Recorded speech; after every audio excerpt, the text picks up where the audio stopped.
세계 시장을 점령한 K9 자주포를 보며 중국은 한국에게 열등감 폭발 안절부절하지 못하고 있습니다.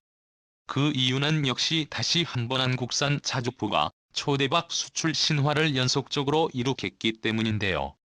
지난 1월 인도는 히말라야에서 중국과의 국경 분쟁에 사용하기 위해 K9 자주포 200문을 추가로 주문했으며 계약 내용에 따르면 K9의 원자주포의 개량화와 함께 K9-8 자주포의 점진적 업그레이드 방안도 함께 진행됩니다.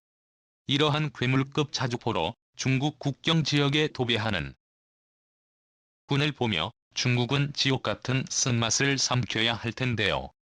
이번 한국산 자주포의 계약의 규모는 하나로 1조 6천억이 넘습니다. 그만큼 수출액도 엄청나지요.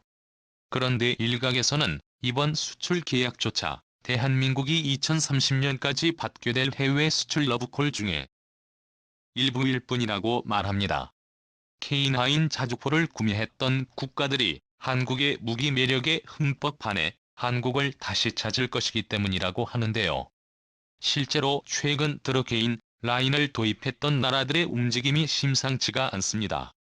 발빠르게 추가 구매를 준비하는 것이죠. 또한 K9 자주포의 자체를 이용해 새로운 무기체계를 개발하고 싶다는 나라들이 늘고 있는 상황인데요. 즉 이제부터 한국은 K9 자주포뿐만 아니라 K9 자체만으로도 엄청난 수출량을 기록할 전망입니다. 군사 전문가들은 이런 현상이 일어나는 이유로 K9 자체의 신뢰성을 경험한 국가들이 새로운 장비를 개발할 때 검증된 자체를 사용해 개발 기간을 줄이기 위함이라고 설명했습니다. 즉 K9의 자체는 자주포용으로 개발됐지만 다른 무기체계 개발에 얼마든지 응용할 수 있을 만큼 가능성이 무궁무진하다는 것입니다. 영상을 시작하기 전 오늘도 대고구려 제국 구독과 알림 설정 진심으로 감사드립니다. 우리나라는 K9 자체 개조를 요구한 사례를 참고해 해외 수출에 활용하면 얼마든지 새로운 무기체계를 만들어낼 수 있는데요. 돈은 한국이 다 벌고 다른 국가들은 명품 무기를 마음껏 사용할 수 있고 일석이조인 상태가 오는 것입니다. 그렇다면 외국에서 추진 중인 K9 개조 사례는 무엇이 있을까요? 세계 시장에서 높게 평가받고 있는 대한민국 원조 명품 무기 개조된 K9에 대해서 알아보겠습니다. 폴란드가 K9을 개조하기 시작했습니다.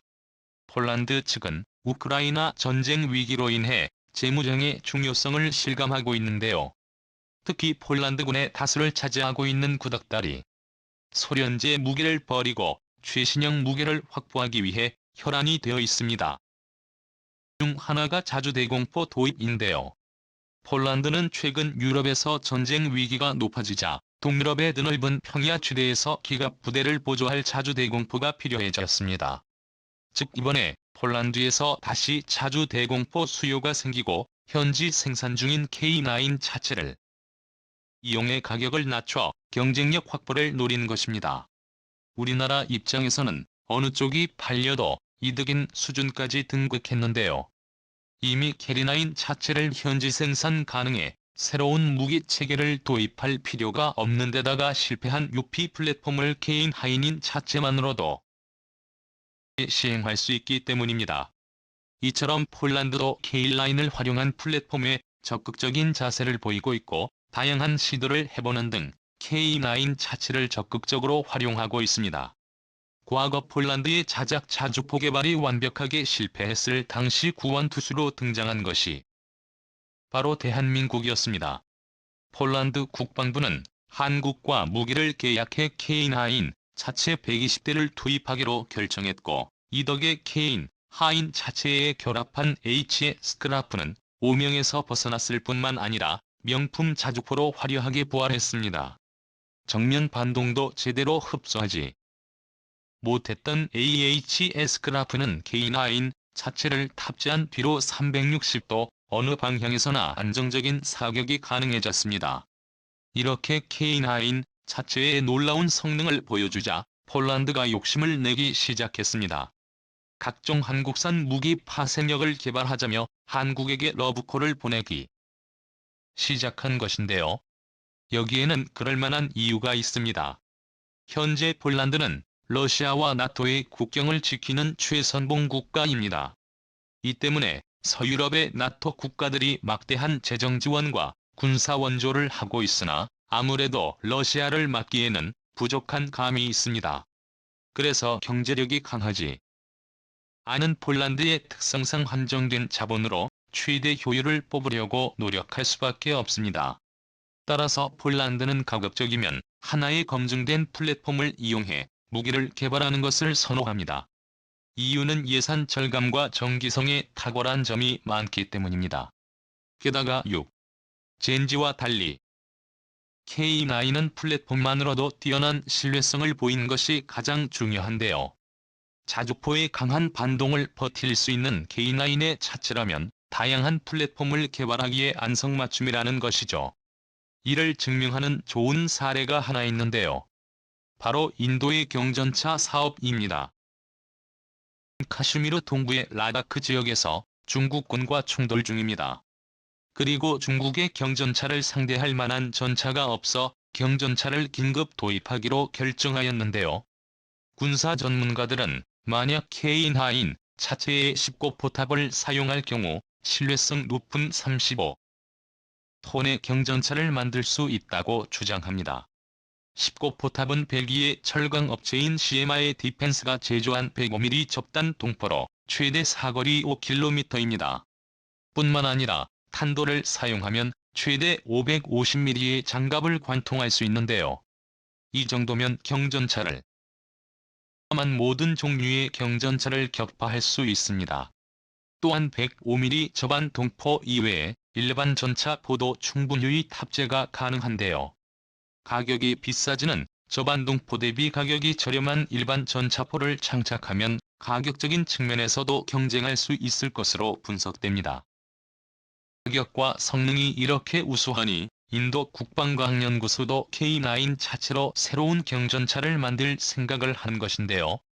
하지만 인도군이 군용 요구 성능화로 시위 중량을 25톤으로 제한하면서 경전차 사업에 채택될 가능성이 크게 낮아졌습니다.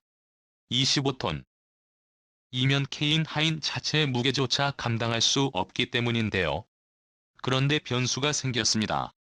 지난 1월 발표된 보도에 따르면 K9 자주포 200문이 추가 도입되면서 인도군이 ROC를 변경할 가능성이 높아졌습니다.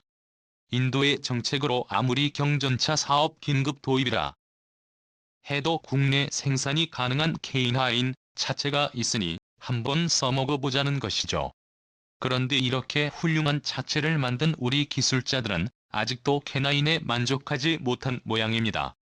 더 강력하고 튼튼한 포를 만들기 위해 새로운 연구를 계속하고 있는데요. 그중 하나가 바로 탄탈륜 기술입니다. 국방기술연구소에 따르면 대한민국은 2020년부터 2024년까지 48개월간 1,308억 원을 들여 호연령 탄탈륨 라이닝 기술을 개발합니다. 이는 마모성을 크게 향상시켜 수명과 내구도를 업그레이드하는 기술인데요. 이는 미국조차 개발하지 못한 기술로 일단 개발에 성공하면 대한민국이 관련 기술을 선도하는 국가가 됩니다. 아직도 남았습니다. 현재 우리 군은 미국이 최근 개발을 완료한 이씨의 자주포에 버금가 경장 자주포 보신을 개발 중입니다. 이를 K9 시리즈의 최종 개량형인 K9 A3에 적용할 예정인데요. 탄탈륜 기술과 5089 경장 보신이 합쳐진다면 K9 자주포는 명실상부한 세계 최강의 자주포가 될 것이 틀림없습니다. 이번 K9 자체의 개량 사업을 바탕으로 세계 시장에서 구매자들의 수요를 확인하고 더 발전시킨다면 대한민국의 방산업계는 지금보다 더 크게 성장할 수 있을 것입니다. 시청자님들의 소중한 의견을 댓글로 남겨주세요. 여기까지 대고구려 제국이었습니다. 큐푸팅